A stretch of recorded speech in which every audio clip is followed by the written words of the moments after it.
very sincere. You've been genuine in sharing, the key parts and not just worrying about making yourself look good. These are very valuable stories. Also, I found out that going out and interviewing people, but not with the idea of doing interviews like television does. See, many of us have been brainwashed and try to replicate the communication models of traditional media in this new media, but that doesn't work very well. So instead of going out and making interviews and asking just a little more famous people than you, what do they do and what's next and what they have done before, which is only interesting in a limiting way, you should go out and interview, as I did, people that you have some serious interest in yourself. I mean, people that you admire or that you hate or that you are passionate about, and go ask them some interesting question, because those questions will help you first find out something interesting. So the moment you let your content be somehow more by also self-interest, things that interest you seriously, personally, that touch you personally, then you tend to extract more valuable things for those that are like-minded like you. See, in traditional media, you had to satisfy a generic quid of people that, had an average profile. But no, I don't have to do that. I only have to address those that like the way or the things that I talk about. So the more I go after the things that I really like about, the more I fuel the correct bonding, matching, finding of those like-minded people with me. That's what I think. Does that make any sense? It makes a lot of sense. Thank you. Here in the Washington, D.C. area, they took one of the best reporters, the columnist for the Washington Post, and they sent him onto the street with a camera crew to do on the street interviews, and he looked awkward, and it felt awkward to watch it because he is so good at thinking and writing. And what they need to do, instead of going for the on-the-street interview, is for this man who is very thoughtful to invite somebody into his office and have an hour-long conversation that's an intimate, personal conversation archived on the web, and it's not replicating what the television news does. It's the new media form with high sincerity rather than low sincerity. And good. Can you share more? Where can we see it? It was WashingtonPost.com, and the reporter's name was Cortland Malloy, and he just looked awkward out on the street asking very short, superficial questions like, what do you think about the upcoming presidential elections? It's a very superficial, generalized question, and he's only looking for a 60-second sound bite from somebody. This is not meaningful. And this is doing like television does. And he is not a television reporter. He's a fabulous thinker. And so we want to have thinkers engage in more meaningful conversations, which means instead of him going out on the street, he must invite somebody into his office, and they must have a conversation that is genuine. That would make for very interesting viewing. And it's not wasting people's time. Like, he was wasting his own time, wasting the public's time by pretending to be a television reporter when he is a print reporter. What do you think, Lasse?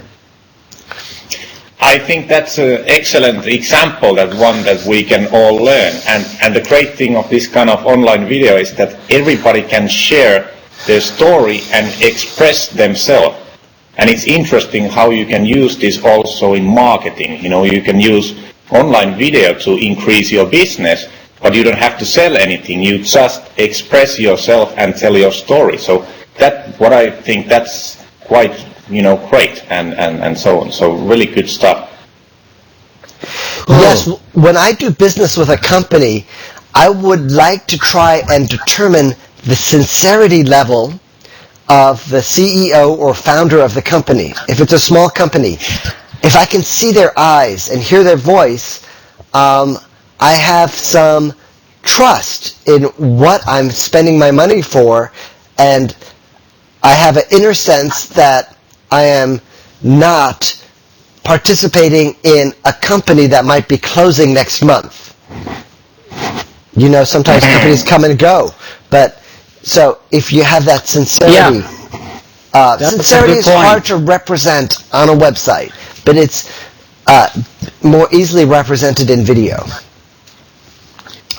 We have some questions from some of the audience, the small audience that is following live. I would like to pose some questions to I don't know to which one of us, but they're going to come up. So I just wanted to tell you that there are people who are following and are saying that you're saying some interesting things.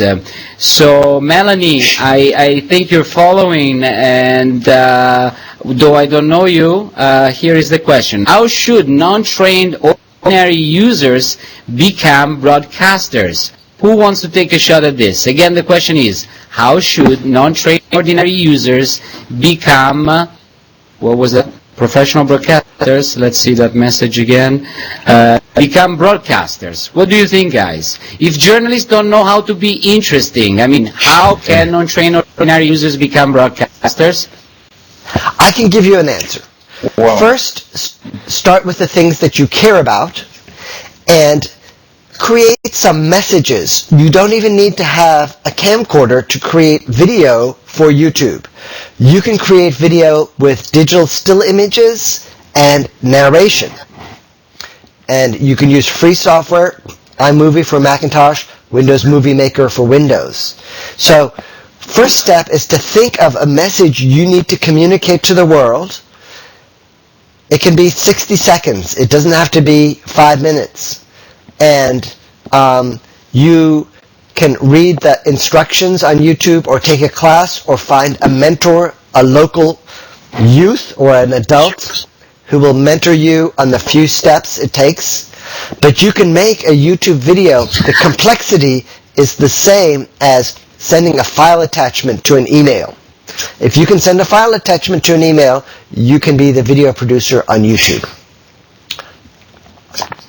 Lasse? That's right.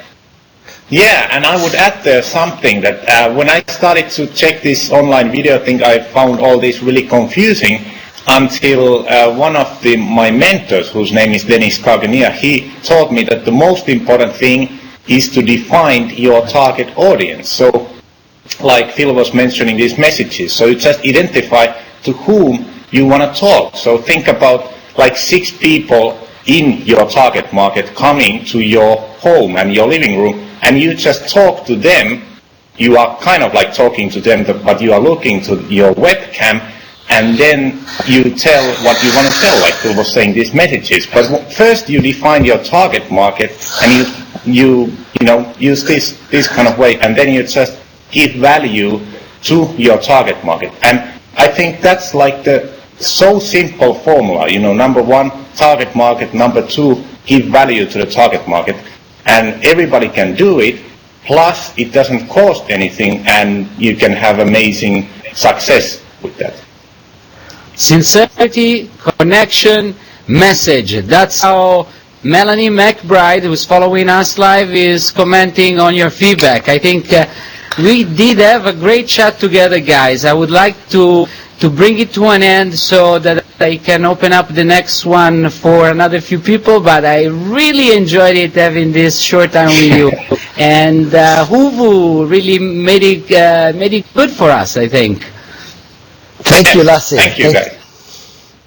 Thank you, Phil. So thank you, Lasse. Thank you, Phil, and look forward to together again next time, more privately, to explore more of the things that interest us. Thanks again to both of you. Bye-bye. Ciao, ciao. Thank you.